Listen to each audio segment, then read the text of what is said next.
Syngap. My name is Michael Graglia. This is episode 66 of Syngap 10, your 10-minute weekly briefing on everything you should know about Syngap 1. Today's Wednesday, July 6th, and I got great news today. I got news from a mom who I spoke to 2 months ago. Her child was diagnosed with a Missense variant, and she said, and it was a variant of uncertain significance. So because it was Missense, largely because it was Missense, the genetic testing company wasn't 100% sure that this variant was causing disease, so they were like, you're uncertain. And this was a bummer because it sounded like a Syngapian, felt like a Syngapian. Mom was struggling with seizures. 2 months later, I get the word that mom just reached out and said, hey, Ambry might be reclassifying our mutation because we got an epilepsy diagnosis and the phenotype matches Syngap so precisely. And this is wonderful news. I'm going to tell you why it's wonderful news. 3 reasons why it's wonderful news. First of all, when this child was a variant of uncertain significance, this child could not sign up for Citizen. And because this child could not sign up for Citizen, their data is not going to be used by the pharma companies who are licensing Citizen. I'm going to say at least 2 pharma companies have licensed the Citizen data, and more are considering doing so. That means that this data will be used and analyzed by pharma companies to design clinical trials for drugs that will help our children. Super important data set, and if you can be in Citizen, if you have a pathogenic or likely pathogenic mutation, you should sign up for Citizen immediately. So number 1, by reclassifying this mutation from variant of uncertain significance to likely pathogenic, Ambry has enabled this patient to join Citizen. Thumbs up. It gets better. Number 2, we're now able to count this patient in our census. Just a couple days ago, we released the updated census. The census now says there's 1,098 patients here on Earth that we know about with Syngap 1. That's pretty amazing. We update this number every single quarter. And if you haven't read the latest review, please read it, syngap.fund/census. The link is always the same, but we update which quarter it points to. Very tricky. And so now this patient's going to be counted in the census. +1 for the census. And that number matters because pharma pays attention to that number. Because that's the bare minimum number of patients that they know exist on Earth. That's just the ones we know about. Right? There's the ones who haven't made themselves known to us. Come on, guys, reach out. And there's the ones who haven't been diagnosed yet. So by reclassifying this, great job, Ambry.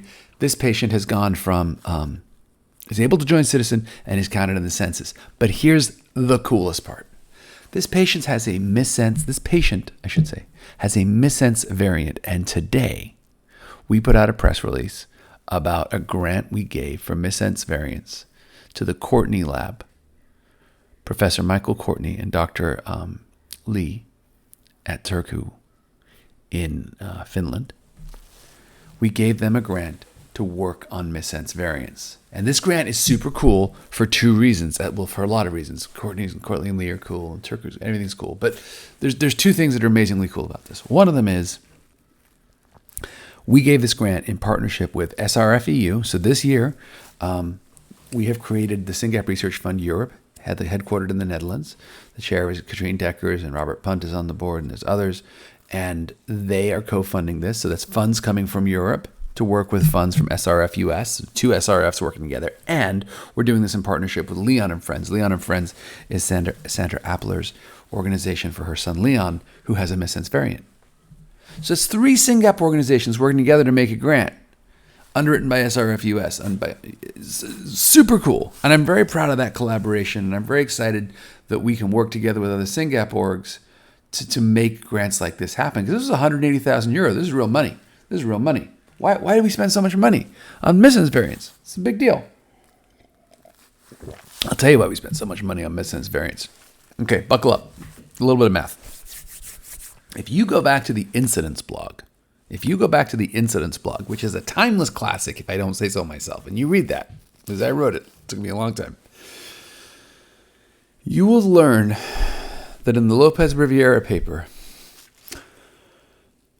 that says there should be 6 Syngapians per 100,000 conceptions. But when you double click on that number 6, it's 1 protein truncating and 5 missense, which means that for every 6 mutations, looking at the genetics, you would expect one of them to result in a truncated protein, and we know what that does. We know a truncated protein is a short protein, nonsense-mediated decay, classic haploinsufficiency.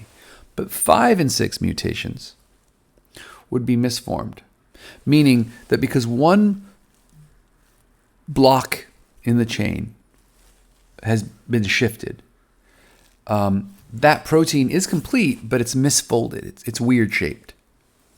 And no one's quite sure if that protein is just being useless or if it's like a bull in a china shop breaking stuff.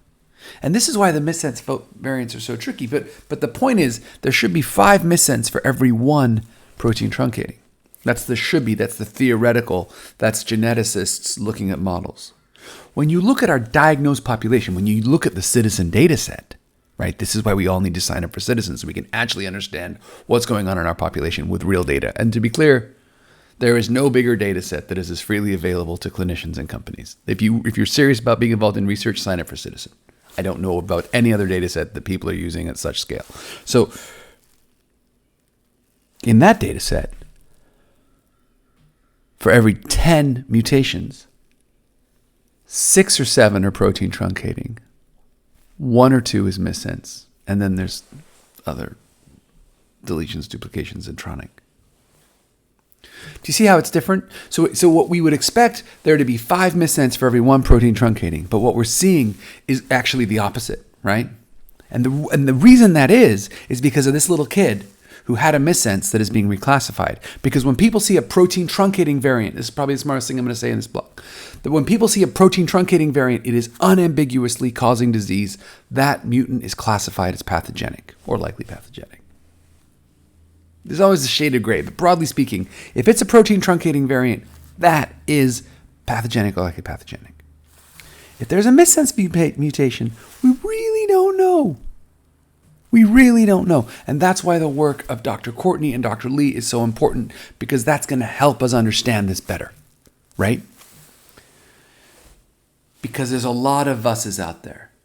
Ambry Genetics really has their act together, and the fact they're paying so much attention and reclassifying this one patient is just awesome. I'm really excited to hear about it. And we need to reclassify more and more missense mutations. And then we need to make sure that Dr. Courtney and Dr. Lee build an assay that'll help us understand how those mutations get helped, because here's the so what. This isn't a theoretical cool genetics word problem. Here's the so what. Stoke Therapeutics, Praxis Medicine, other companies you don't even know about yet. Different labs, the Huguenot ASO. They're all developing therapies to help our kids. And our kids have disease because they have a good copy and a bad copy. But they all have different types of bad copies. So to make a medicine to fix each type of bad copy would not be cost effective. So we're not really focusing on that. What we're focusing on is making the good copy work harder, last longer, be better, whatever. There's different approaches, but they all add up to the same thing. Make the good copy, fill in, do the work that the bad copy is not getting done. And if you have a protein truncating variant, a nonsense or a frame shift, that's gonna be very elegant. If you have a missense variant, we're always going to wonder if we make the good copy work harder. We're also going to make the bad copy work harder. And if that bad copy is doing damage, is this good news or bad news? Do you see?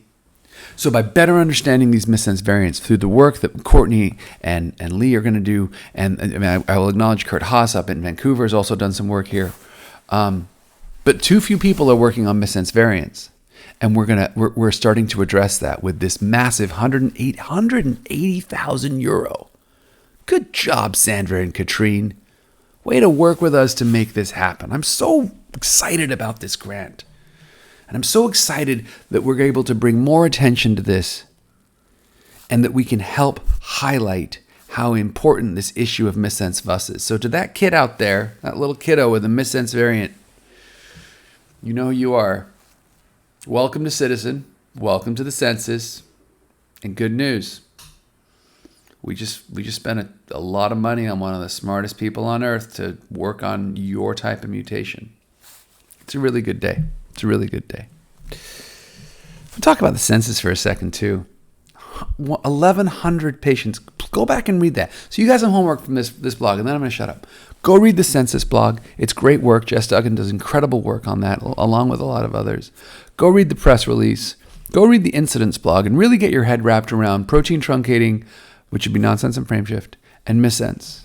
And if you're a missense VUS out there, and you're seizing and you feel like a Syngapian, call Ambry, call Invitae, call GeneDx, call whoever's diagnosed you, and ask them to consider reclassifying. Have a great day.